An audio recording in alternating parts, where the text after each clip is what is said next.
Welcome, everybody. My name is Mary Hartford. I am the Virtual Engagement Specialist at the International Studies Association. And thank you so much for coming to this webinar that is Negotiating Author-Friendly Publication Agreements. Before we get started, I just want to remind everybody that this session is being recorded and will be posted on our YouTube later. And also to encourage you to feel free to use the chat or the Q&A functions throughout the session to ask questions or to make comments. And I'm going to go ahead and turn it over to Michael Rodriguez, who is the Collections Strategist at the University of Connecticut. Thank you so much for being here. Thank you, Mary. It's a pleasure to be here. And thank you to you and Dr. Sarah Dorr for inviting me to give this talk to ISA folks. So welcome, everyone. My name is Michael Rodriguez. As Mary said, I'm teaching today's webinar on negotiating author-friendly publication agreements.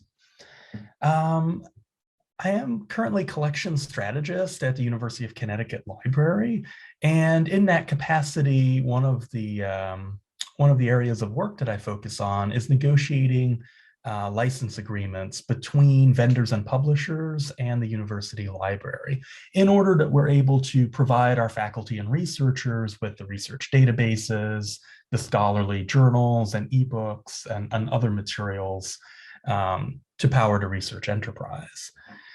So coming out of that area of expertise, I developed this sort of parallel interest and specialization in publication agreements, where you as an author and scholar go out and negotiate with those same publishers in order to get your work published as a book or as a journal article. So what I'm going to do today in this webinar is walk us through what those publication agreements look like, and how to negotiate them with publishers to make sure that they are as supportive of your needs as an author as possible. Publishers are naturally crafting these publication agreements with their own needs and interests at the forefront, and it's important for us as authors to understand what we're signing so we're able to negotiate the best terms possible. So before I jump into publication agreements specifically, I wanted to talk about copyright as sort of the contextual grounding in which these publication agreements take place. So copyright, as I'm sure you're aware, is a bundle of exclusive rights that are automatically granted to the creator of a work that is produced in some fixed or tangible form. So let's unpack that a little bit. Exclusive rights, meaning that those rights are exclusive to you as the creator or as the author of the work in question. You can sign away those rights to a publisher or some other individual or organization, but those rights are exclusive to you as soon as that work is created, as soon as it is written down, as soon as it is audio recorded, or in some other way captured in a fixed and tangible form. And those rights are granted to you automatically upon creation of the work. So you no longer have to register your work with a national copyright office in order for that work to be copyrighted in your name. As soon as that work is created, it is copyrighted to you. Copyright does not apply to facts or ideas or data, however. So everyone knows that the World War I began in 1914. That is a fact, and that cannot be copyrighted. Nor does copyright extend to data or data sets, although it can extend to compilations of data. So if you pull together data and organize it in a way that creates additional meaning or value, that compilation may be copyrightable, but the raw numbers themselves are generally not copyrightable. And the same goes for ideas. You may have a brilliant idea that may transform the field of international relations, but the idea is not owned by you in a legal sense, though it may be hopefully owned by you in a scholarly sense. So you may produce a book or an article where you talk about the idea and you document the idea, and that book or article is copyrightable, but the idea itself is not copyrightable. And this is where you sort of get into these interesting dynamics between the notions of copyright versus plagiarism versus appropriate scholarly practice. But generally, when we say copyright, we're talking about legal rights, not about plagiarism or scholarly practice.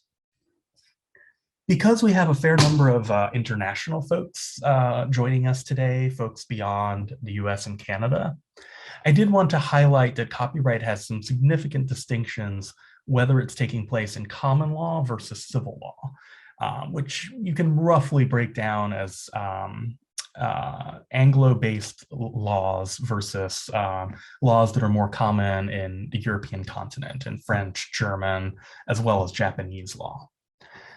So the big distinction here is economic versus natural rights when it comes to the author. In the US and UK and Canada and Australia, copyright is very much about the economics, right? It's about who has the right to give permission to reuse a work. It's about who collects royalties from the publication, who controls intellectual property, in effect. European law and civil law tends to treat copyright a little bit differently. It has that economic component, but copyright is also very much viewed as a natural right of a creator who puts a little bit of themselves into a work that they create. So that's why you get that, that's where you get some of those distinctions between these different legal traditions of how copyright is viewed and what its priorities are. For example, in the United States, when you transfer your copyright to a publisher, generally you waive any right to be identified as the author of the work. You waive your moral rights if you transfer copyright to someone else. That's not the case in Europe. So in Europe, even if you transfer your copyright, let's say in France or Germany, if you transfer your copyright to a publisher, you still have the right to be identified as the author of that work. That's not a right that you see under US copyright law. So some interesting distinctions there. And do be aware that most of where I'm coming from is from the US and the common law perspective. So if you're in a country that traditionally has practiced civil law, you may find some differences between what I'll talk about here today versus how copyright is treated in your tradition. However, there has been a lot of work in the last, last 100 years, really, to bring more uniformity to copyright law across international jurisdictions through the Berne Convention, Marrakesh Treaty, and other international treaties. So there is actually a great deal of continuity, shall we say, in different copyright law traditions at this point. So I mentioned copyright is a bundle of rights, and this is what the bundle consists of. It's not quite identical to the bundle of asparagus that you see on the screen to your right, but it is comparable in that these rights are bundled together, and each of them may be pulled out and permissions given differently. So waiving one of these rights or transferring one of these rights doesn't necessarily imply that you're giving away all of the rights. So the right to reproduce a work is core to copyright. It's literally in the word copyright, the right to make copies of a work. The right to distribute a work, meaning the right to then take those copies and share them with others, whether that's handing them out on a street corner or posting them online or what have you. The right to create derivatives of the work. So this is commonly expressed in the form of translation. So if you publish an article, you can then create a translation of that article, translate it into a different language, and that translation is considered a derivative of the original work. So any sort of spin-off works off that original is considered a derivative. The right to perform the work, this generally is in reference to music, and the right to display the work, which could be, for example, sharing slides depicting the work at a conference. So why does copyright matter to authors? So many publishers, once you've written an article and you've brought it to the publisher and they've agreed to publish it, many times they will ask you to sign a copyright transfer agreement or a CTA. This is a legally binding contract that transfers your bundle of rights to the publisher. So you're giving the publisher the right to do all of these things with your work. And typically, because you are transferring copyright, you are giving away your rights to reproduce, distribute, create derivatives, perform, or display the work, unless the publisher chooses to grant you back some of those rights. And if they do that, that will be spelled out in the contract. There's a really interesting phrase that a lawyer colleague of mine at UMass Amherst in the US state of Massachusetts uses. And she explains that if you sign a copyright transfer agreement, you become a legal stranger to your own work. And I love that legal stranger phrase because it really captures the essence of what this copyright transfer agreement is, that you're basically waiving the rights that you have in that work.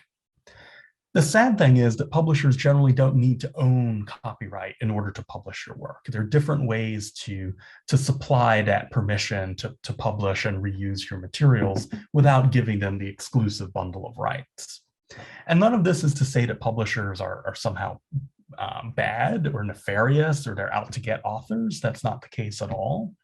It simply means that there's a long-standing tradition of authors transferring copyright to publishers, and neither side really questions it too much at this point. So what I would say, instead of thinking about publication agreements or publishers as problematic, it's incumbent upon us as authors to figure out what rights are important for us to retain for each work in individual given circumstances. And we'll talk through a bit more of what that means.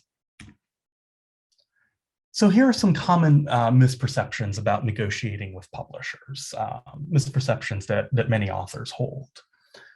The first is that negotiating with publishers is just too much hassle, right? It takes too much time, it's overly complicated, the benefits really aren't there. And I would argue that's not generally the case, that in many cases, negotiating with publishers could be as simple as an email, as a page that you attach at the end of the standard license agreement. It can be a very straightforward process. It can absolutely be a complicated process too. But my experience has been that it's fairly straightforward once you sort of know what you're looking for as an author. Another misperception is that you need to be a trained lawyer to negotiate legal agreements, right? That there's so much legal language, there's technical terms that you may not necessarily understand, that most people who aren't lawyers will not necessarily understand. But again, if you know what you're looking for, or if you take advantage of some shortcuts that I'll show you in just a few minutes, you definitely don't need to be a lawyer in order to negotiate successfully with a publisher. You don't need to have legal expertise. A third common perception is that publishers will refuse to publish your work if you try to negotiate. And that's really incredibly unusual that happens. I can't actually think of a single case, documented case in which that's happened. There may be situations where the publisher is like, you know what, I just cannot accept what you're asking for. But they will never refuse to publish your work simply because you try to negotiate. They may draw lines in the sand, they may refuse to negotiate, but you can always try to negotiate. That's, and in most cases at that point, you'll be negotiating after the peer review process, when the publisher has already sunk significant resources into preparing your work for publication and is committed to trying to publish it with you. So at that point, the publisher has already sort of sunk costs into your work and will be and is generally willing to work with you to try to get to where you both want to go, which is that work being published. And a final common misperception is that there are no real repercussions for me as an author if I don't try to negotiate my publication agreement. And in many cases, that is true. In many cases, you're going to be writing something like a book review or a short article or an editorial or an article that is derived from a book that you published. And maybe it's a low stakes work for you. Maybe it's not something that you need to stress out about because you haven't committed like significant intellectual energy into creating that work. And that's okay. You don't need to feel the need to negotiate for every single thing for every article. Really thinking about picking your battles. That said, there are real repercussions in some cases if you don't negotiate your publication agreement. I have seen cases where if an author has signed a copyright transfer agreement, but they want to go back and reproduce a graphic from that original article into a subsequent article or subsequent book. And they have to actually pay the publisher or seek written permission from the publisher in order to do that, their own work. So really thinking about the context of what you're publishing, whether you may want to reuse that or share that work in future, all of this will come into play. So when approaching negotiation, this is with a publisher, but frankly, the negotiation strategies and tactics really apply to any negotiation. If you're buying a new house, if you're buying a car, if you're negotiating a salary offer, these are pretty these are pretty standard negotiation techniques. So the first and most important thing, I think, is negotiating for the win-win, right? Where both you and the publisher can come away from the negotiation feeling that you got what you were after, and not approaching a negotiation in sort of an adversarial mindset, where you're trying to put one over on the publisher, or you're trying to take advantage of the other party, but really trying for that win-win situation. And always ask early and often. That's pretty much the fundamental principle of negotiation. If you don't ask, you won't receive. And it never hurts to ask. Third, know your alternatives. So BATNA is a pretty common term in negotiation circles, and it refers to the best alternative to a negotiated agreement.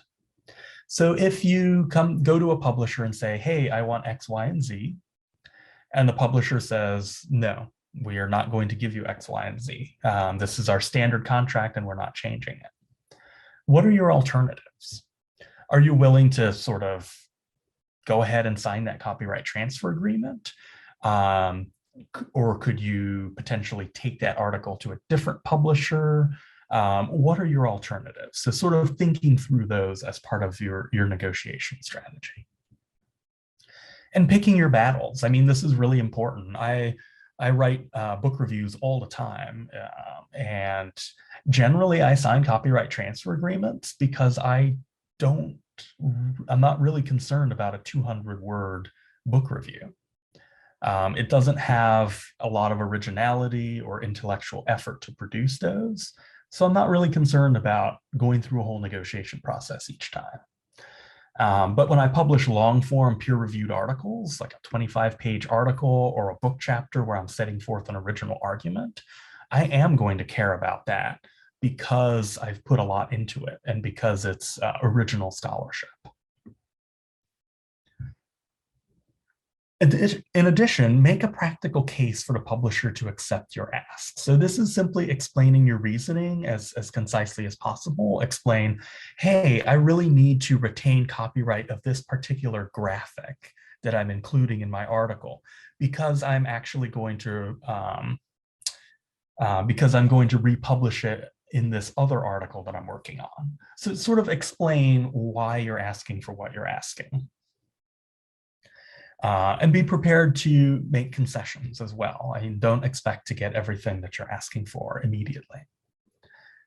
And then the final point I'll make here is being a good partner, building a positive relationship with your editors and with your production editors, submitting your work on time, responding promptly to emails and correspondence, asking questions, and just being a good partner and building a positive working relationship. That goes a long way because when it comes to negotiating with publishers, you will often be doing that through your editors, and you want those editors to be in your corner and supporting you and advocating for you on your behalf with the publisher.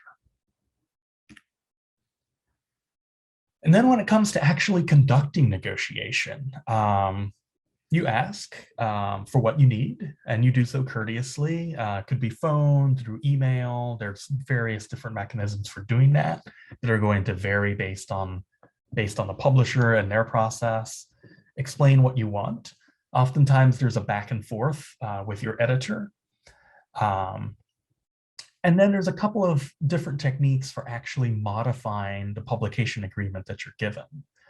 The first is actually printing it out, or using the comments and track changes functionalities in Microsoft Word or Adobe Acrobat. And then actually going in and marking up the document, striking through problematic language and substituting your own through comments or through writing on the side. So that's the key, like strike through what you don't like and offer alternative language that reflects your goals. And trying to explain your reasoning succinctly whenever possible. And you can certainly go overboard with this. When negotiating really high value license agreements, there is not a sentence that I don't mark up and try to change. But in most cases, you'll be only making a couple of edits to your publication agreement. So it should be fairly straightforward once you sort of know what you're looking for. The other way of modifying a contract is leaving the contract itself intact, not touching the publication agreement, not trying to edit it or revise it, but actually just attaching an author addendum to it. And the addendum, which I'll talk about in a minute, will actually include language to your advantage that supersedes any conflicting language in the publication agreement. So this is a really easy way to modify a publication agreement to meet your needs. This is a US-based organization called Spark. They are really focused on author rights and open access publishing advocacy and so on. And back in 2006, they created an author addendum.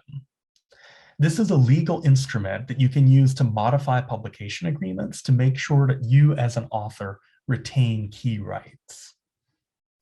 It was created in 2006, as I said, so it's time-tested. Publishers are familiar with it. The language has been widely tested and accepted, and it doesn't require expertise to use. All you have to do is sign it and attach it to your publication agreement.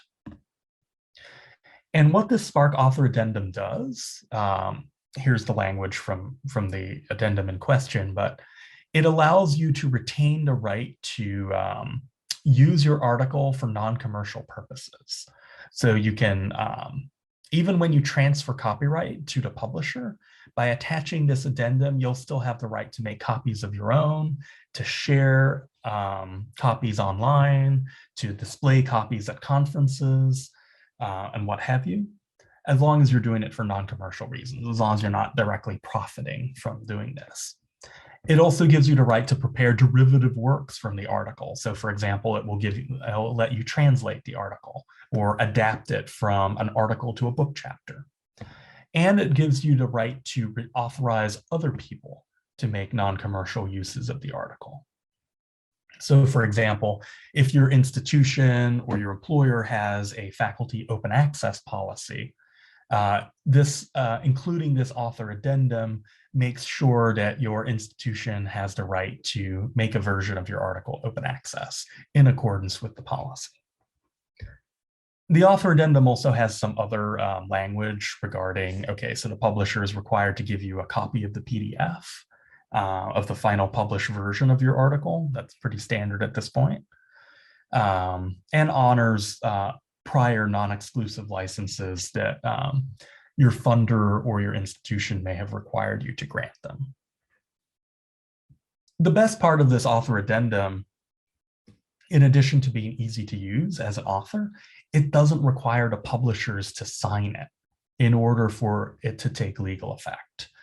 All you have to do is print it out, sign it, attach it to the copyright transfer agreement, and send it back to the publisher.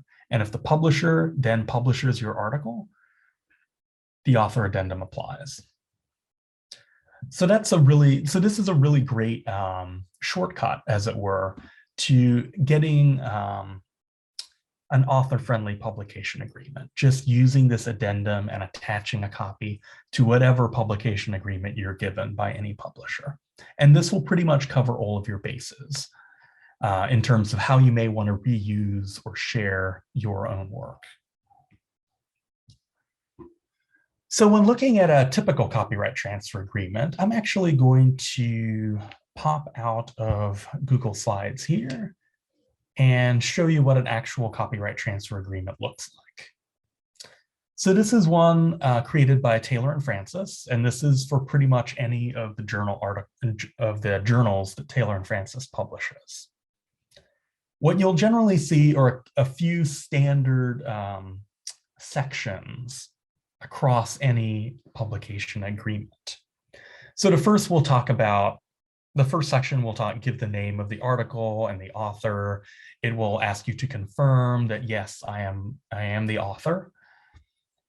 And it will have a signature block of some kind that you're expected to sign. It will also have an assignment of publishing rights, generally right up here toward the top, where you assign your copyright to the publisher, and where the publisher will often reassign you some of those rights that you've transferred to them.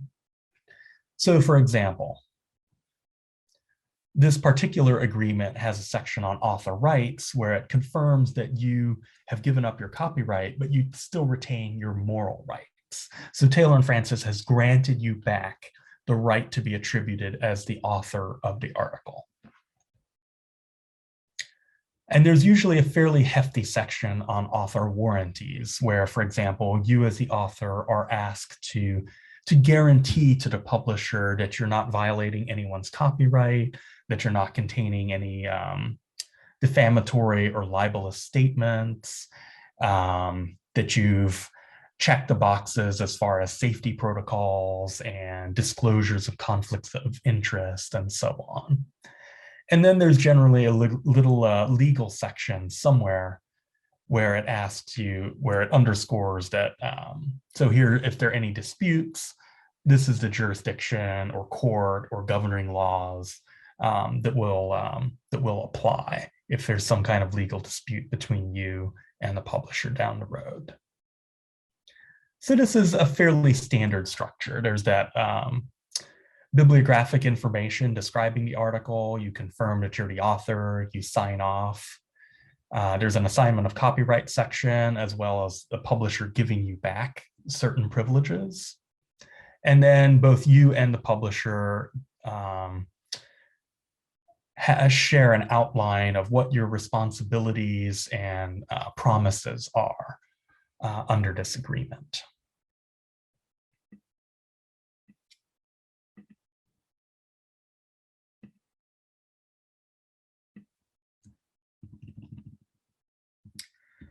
So that's a typical copyright transfer agreement. And we'll take a look more closely at this in just a few minutes, but I wanted to give you the general outline of what a copyright transfer agreement typically looks like, or any publication agreement, really.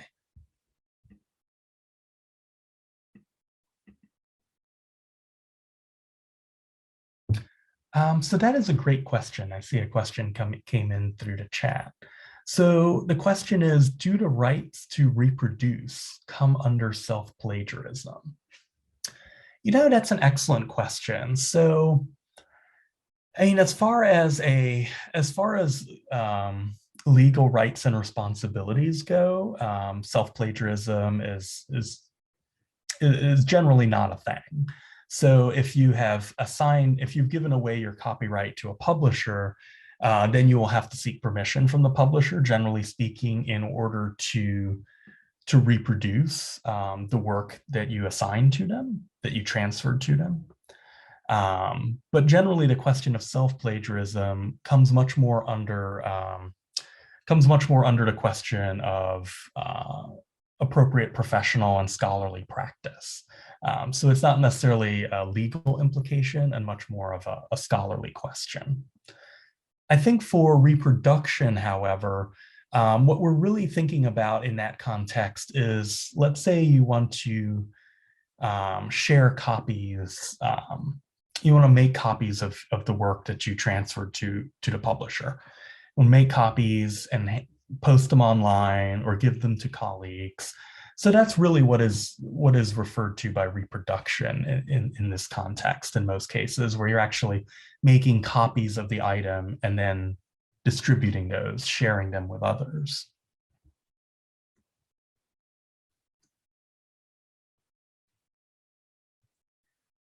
So when you are reviewing a copyright transfer agreement, here are a few things to watch for. These are a few concerning or potentially problematic clauses that you will commonly see in publication agreements and that you may want to subject to additional scrutiny.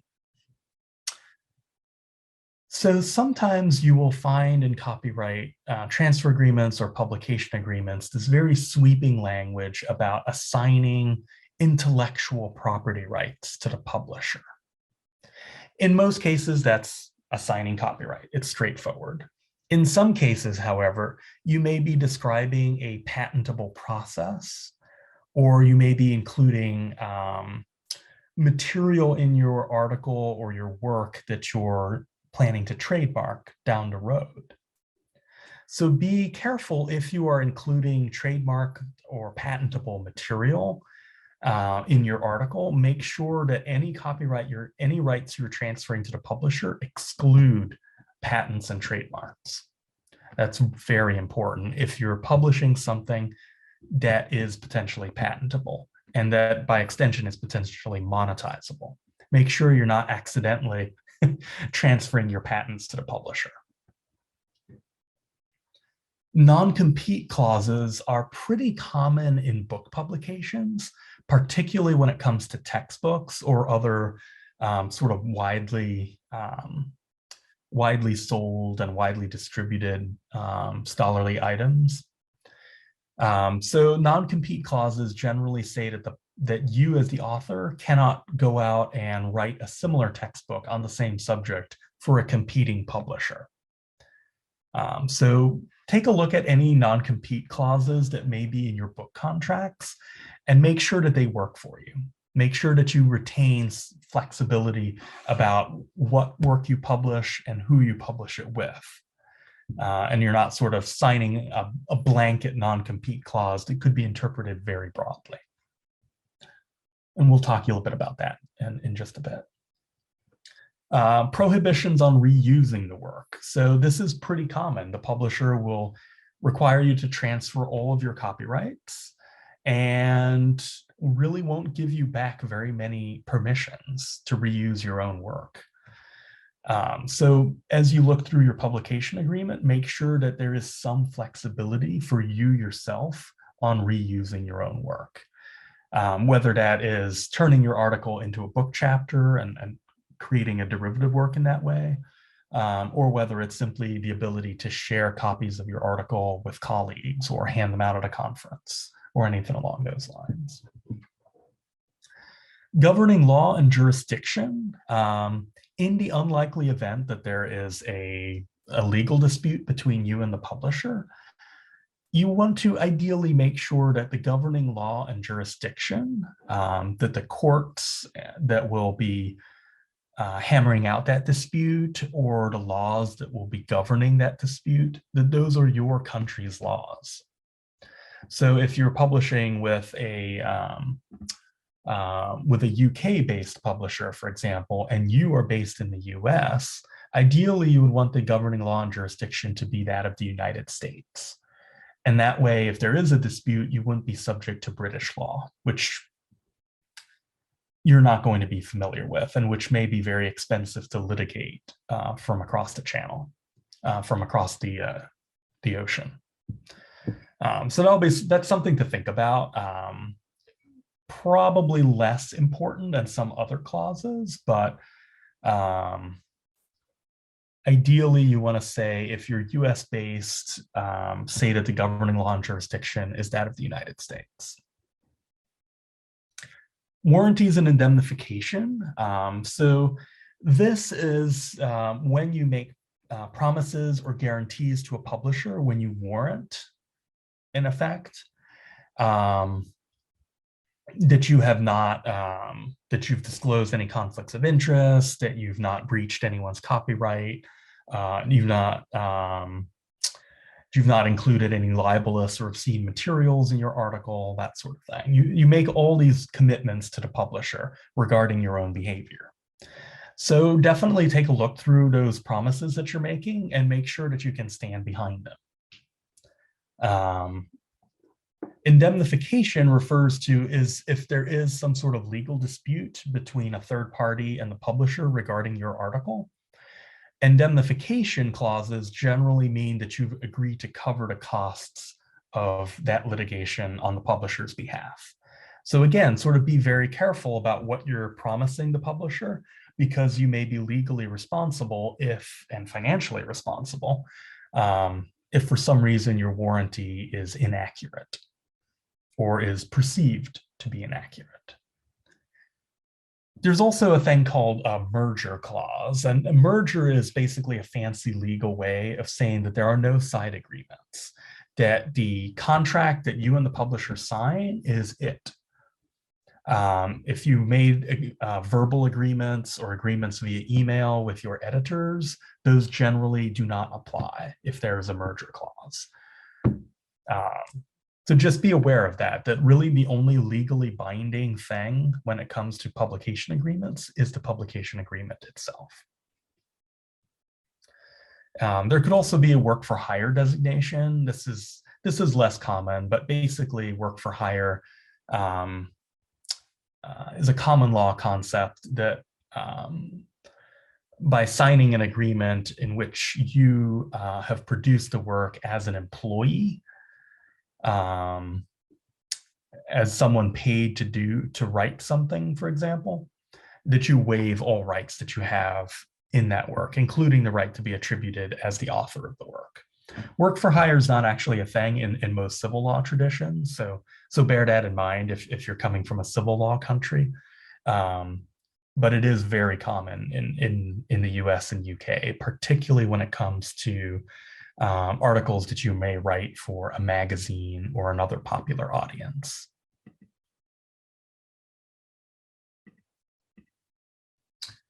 So when you're looking at a publication agreement, I just talked about things to watch out for. So these are some good things that you should ask for, or that you should be pleased to see in a publication agreement. So instead of transferring your copyright, you can simply ask the publisher. You can assign the publisher a non-exclusive license to publish your work. Non-exclusive meaning that you're giving the publisher this right, but you're not giving away your own rights either. You can also assign the publisher an exclusive license to publish, but you can make that for a limited period. So let's say I write an article for a magazine, and I give the publisher of the magazine, the exclusive right to share and publish that article for a 10-year period, after which that license becomes non-exclusive, and I can then republish that article or share it myself online. So non-exclusive licenses are an option if you really, really don't want to sign a copyright transfer agreement. You can also ask for moral rights as part of your publication agreement, insisting that, okay, I'll transfer my copyright to you, but I insist that I be attributed as the author of the work under all circumstances. And that's important, particularly in the United States, where moral rights are not protected under US law.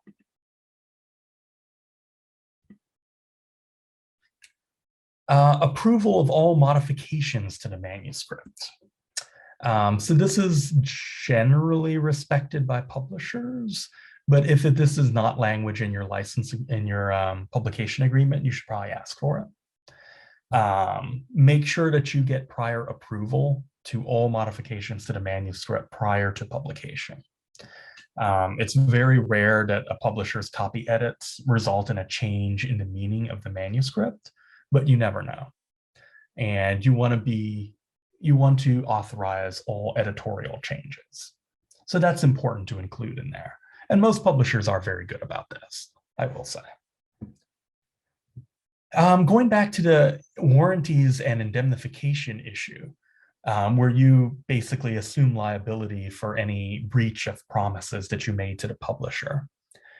Try to limit your liability only for actual breaches that you knowingly made.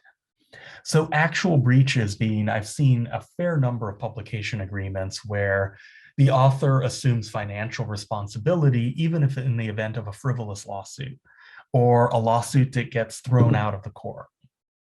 There are still court costs incurred, and the way that some of these publication agreements are written, the implication is that the author is responsible even for defending against frivolous lawsuits. So make sure it's only for actual breaches, for situations where you are legally found to have lied or to have misled the publisher.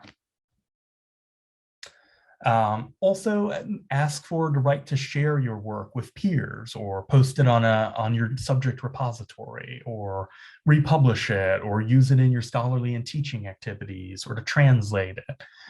So think about ways that you may want to reuse your own work and try to get those ways represented in the publication agreement. A lot of this really does hinge on the context.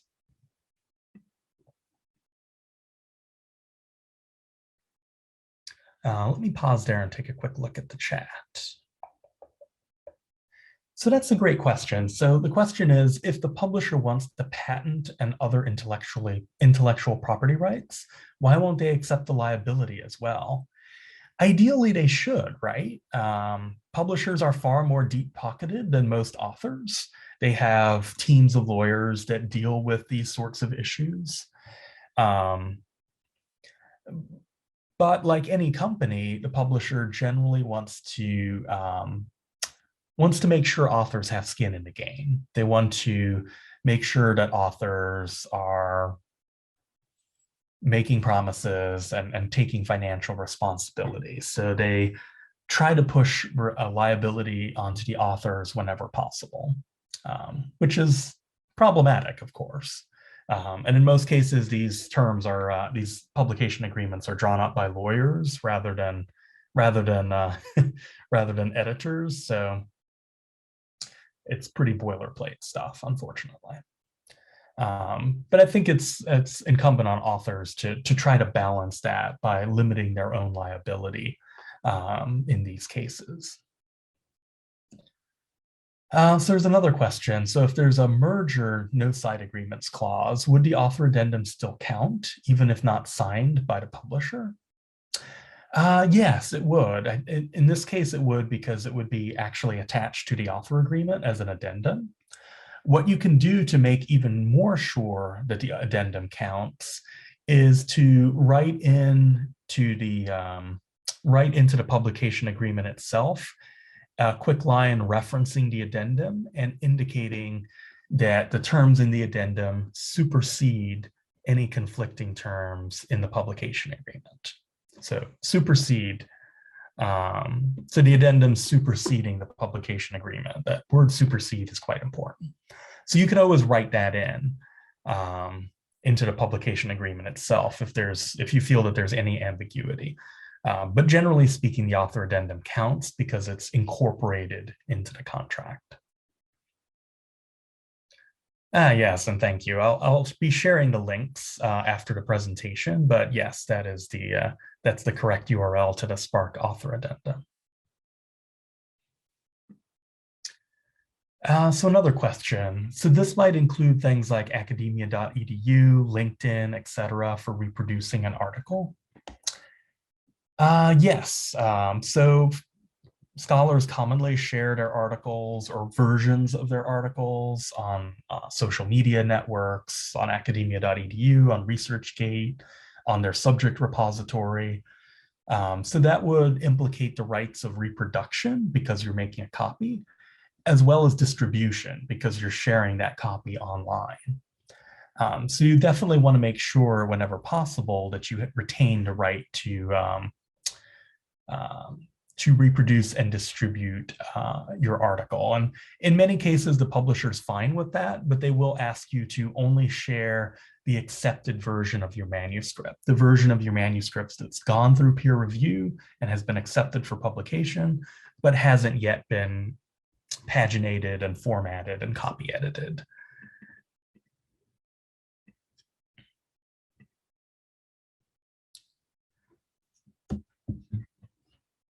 Great questions. So I'll next talk through a few special cases. The first special case is co-authors. Generally, one author signs the agreement as the legal agent for all of the authors. So if you're talking about a 10-author paper or even a 3-author paper, quite often one author will sign on behalf of everybody. So in that case, it's important to be on the same page with your co-authors early on. If you have any concerns, if you want to see the agreement before it gets signed on your behalf, try to address those questions with your co-authors early on. And as always, pick your battles. I've certainly been part of multi-author papers where my part was small enough, my contribution was small enough that I didn't feel the need to make a big deal over what I would otherwise have considered a problematic license agreement. But do be aware of your co-authors and think about their perspectives and fold those in early in the conversation. A special case here is also open access scholarly publishing. So when you publish your article on an open access basis, doing that actually automatically eliminates most of these concerns that I've been talking about for the last 50 minutes, because your work is published under a Creative Commons license. And the benefit of publishing your work under a Creative Commons license is that you always retain copyright to that work. And what you're basically doing is granting a non-exclusive license to the publisher to publish your article. So it's ideal in a lot of ways in terms of making sure that you retain ownership of the intellectual property. So you really don't need to worry too much about things like merger clauses or any of these other sort of esoteric terms, because the Creative Commons license and the process of publishing on an open access basis largely eliminates those concerns. So do be aware of that, these problematic elements of these publication agreements are heavily obviated when you publish on an OA basis. I did want to talk a little bit about book contracts. I don't think we really have time to do that in today's webinar. But book contracts open up a whole other range of possibilities around publication agreements, many of which are very similar to article publication agreements. But there are some interesting distinctions between them. So for example, for a book contract, you really want to think about royalties and really think about how royalties are structured and tiered on what they're based on and how they might change based on the number of sales that are made of your book. So for example, if you are publishing a book, try to get your royalties based on the book's gross sales at retail price, to the extent possible. So this will maximize your royalty percentage because it will be based on sales rather than on publisher profits or net income. And it won't factor in the discounts that publishers often provide to retailers or individual purchases. So definitely look carefully at any sort of royalty provisions and think about any future additions or increases to your royalty percentages if your book hits certain benchmarks of sales.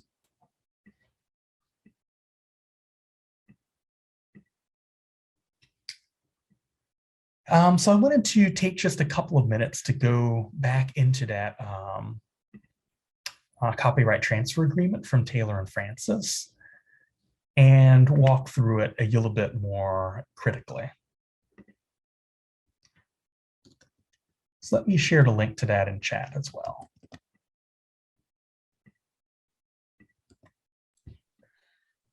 So just segueing into some additional resources. So there are a number of resources out there, of course, that help authors think through and negotiate publication agreements, whether for books or articles. This is a resource that I created with one of my colleagues at UConn Library. It's a useful resource. It provides some of the introductory information that I went over today. It provides some negotiation techniques and tips. It also provides some language that you can use, that you can sort of copy and paste into your publication agreements. So this is the language here in the boxes. And this is model language that you can include. And the other information here provides some additional context. I'm also linking here to the author addenda. So the Spark author addendum, but also some other resources that might be useful to you, and some additional resources as well. And I'll share the link to this in chat in just a moment. I've also included some more resources here. So the Authors Alliance publication contract. So the Authors Alliance is exactly what it sounds like. These is a coalition of legal experts and authors who have put together this really amazing documentation on publication agreements and how to get them to work for you as an author, including a really phenomenal guide to book contracts specifically. Arizona State University in the US has a good guide to author rights that sort of builds on what we've talked about today. And Sherpa Romeo is a UK-based website that documents publisher policies when it comes to sharing your own work on institutional repositories or subject repositories or elsewhere. So this is a really great tool because it just lets you put in the name of a journal, and then you get all this pre-digested information about that journal's copyright policies. Really a great resource. And then finally, this book here that I've listed, Getting to Yes, is a standard work on negotiation in the field, and it's really helpful in sort of getting you into a mindset of negotiation and thinking through negotiation strategies. And I encourage anyone to read it, regardless of what negotiation you're entering into. I'll take a few moments now to take your questions, but also feel free to contact me anytime after today. I've listed my personal Gmail email address on here, and I don't charge for consultations. So if you have a specific question, or if you'd like help looking over a publication agreement, I'd be happy to do that with you.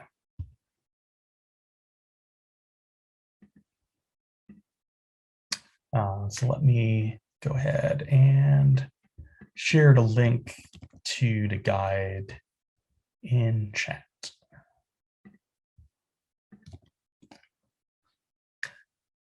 And this, my slides and these links will also go out to everyone later today. So let me take a moment and look through chat. Oh, thank you. Actually, doing a separate webinar on book contracts is it's definitely something I've done before, because it's such a different kettle of fish in a lot of ways. So thank you. I would be very open to that.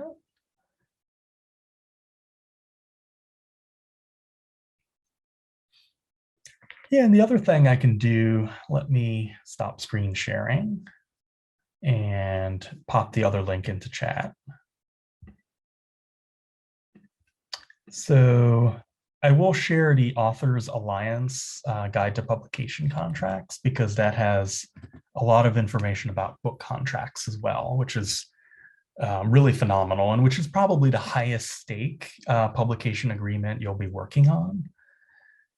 So it definitely behooves you to be aware of those ins and outs.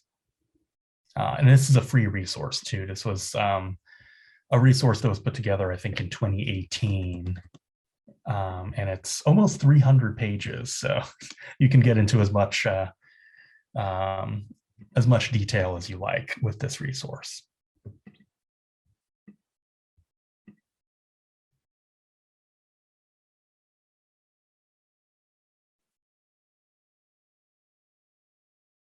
Okay, and just skimming through to see if I missed any questions.